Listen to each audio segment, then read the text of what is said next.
নদীপথে সুন্দরবন দিবস পালন হিঙ্গলগঞ্জে। উত্তর চব্বিশ পরগনার বসিরহাট মহকুমার হিঙ্গলগঞ্জ ব্লকের সুন্দরবন রক্ষা করতে সুন্দরবন দিবস পালিত হল সুন্দর লেবুখালীতে। নদীপথে সুন্দর বর্ণাঢ্য শোভাযাত্রার মধ্য দিয়ে এদিন সুন্দরবন দিবস পালন হয়। ম্যানগ্রোভকে রক্ষার্থে সুন্দরবনে সুন্দরবন দিবস পালন করা হয়। এদিনে নদীপথে নৌকাতে করে সুন্দরবন দিবস পালন করা হয়। এদিনে এই সুন্দরবন দিবসে উপস্থিত ছিলেন মহকুমা শাসক আশিস কুমার ত্রিবেদী, বিডিও দেবদাস গাঙ্গুলি, হিঙ্গলগঞ্জের বিধায়ক দেবেশ মণ্ডল, হিঙ্গলগঞ্জের ব্লক সভাপতি শাহিদুল্লাহ গাজী, হিঙ্গলগঞ্জের বনভূমির কর্মদক্ষ সুরজিৎ বর্মন ও একাধিক প্রশাসনিক ব্যক্তিবর্গ।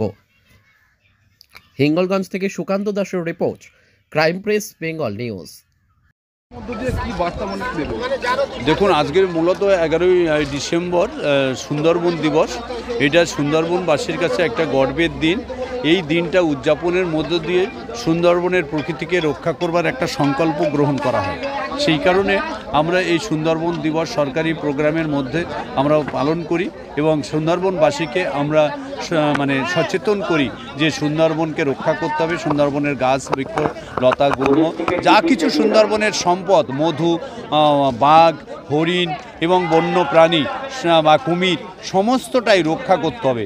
এই সুন্দরবনের কোনো কিছুকেই ধ্বংস হতে দেওয়া যাবে না বা তার ক্ষতি সাধন করা যাবে না। এই রক্ষা করার মধ্যে দিয়ে প্রকৃতির ভারসাম্য যেমন রক্ষা করতে হবে, প্রকৃতির জীবন বৈচিত্র্যকে রক্ষা করতে হবে। এই জীব বৈচিত্র্য রক্ষা করার মধ্য দিয়ে প্রকৃতিকে সুন্দর রাখার সংকল্পে সুন্দরবন দিবস উদযাপন করে মানুষের সচেতনতা বৃদ্ধিতে মানুষকে সঙ্গে নিয়ে আমরা বনসৃজনের মধ্যে দিয়ে আজকে দেখলেন অনেকগুলো বনসৃজন করলাম। বনসৃজনের মধ্যে আমরা সুন্দরবন রক্ষা করবার সংকল্প গ্রহণ করছি। নদীতে অনুষ্ঠানের আয়োজন করা হচ্ছে কেন? নদীতে, কারণ সুন্দরবনটা হচ্ছে নদী নালার দেশ এবং সুন্দরবনটা সম্পূর্ণভাবেই নদী বক্ষে বিচরণ করে এবং সেই নদীর প্রকৃতি সৌন্দর্যকে, নদীর ভাঙন রোধ করতে গেলে বন দরকার। তাই নদীর সঙ্গে সুন্দরবনের একটা অঙ্গাঙ্গী সম্পর্ক জড়িত।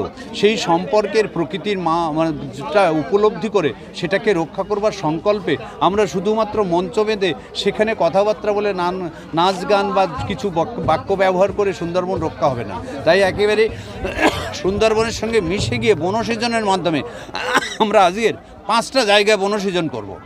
এই বনসৃজনের মধ্যেই যে সুন্দরবন রক্ষা করতে হবে সেই বনসৃজনকে আমরা গুরুত্ব দিয়েছি।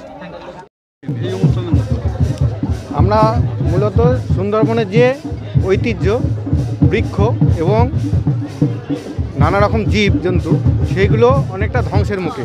আমরা বৃক্ষরোপণের মাধ্যমে আমরা সেগুলো উদযাপন করব এবং যাদের জীবজন্তুগুলো রক্ষা পায় সেজন্য আমরা আরও 4-5 জায়গায় আমরা গাছ বৃক্ষরোপণ উৎসব প্রোগ্রাম রেখেছি। নদীবাঁধে রক্ষা করার জন্য আমরা প্রথমে বৃক্ষরোপণ করব এবং যে সমস্ত জায়গা ভগ্ন অবস্থা সেগুলো আমরা পরিদর্শন করব এবং আমরা সরকার আমাদের মানবিক সমস্ত তাদের রক্ষণাবেক্ষণের জন্য ব্যবস্থা নেব। আজকে সুন্দরবন দিবস আমরা পালন করছি। তো আজকে দিনের মূল উদ্দেশ্য আছে সুন্দরবনকে বাঁচানো। সুন্দরবন উপরে এখানে লোকাল লোক খুবই ডিপেন্ডেন্ট, আপনার অর্থনৈতিকভাবে, সামাজিকভাবে বা প্রাকৃতিকভাবে। তো আজকে উদ্দেশ্য আছে কি আমাদেরও দায়িত্ব আছে কি সুন্দরবনকে রক্ষা করা।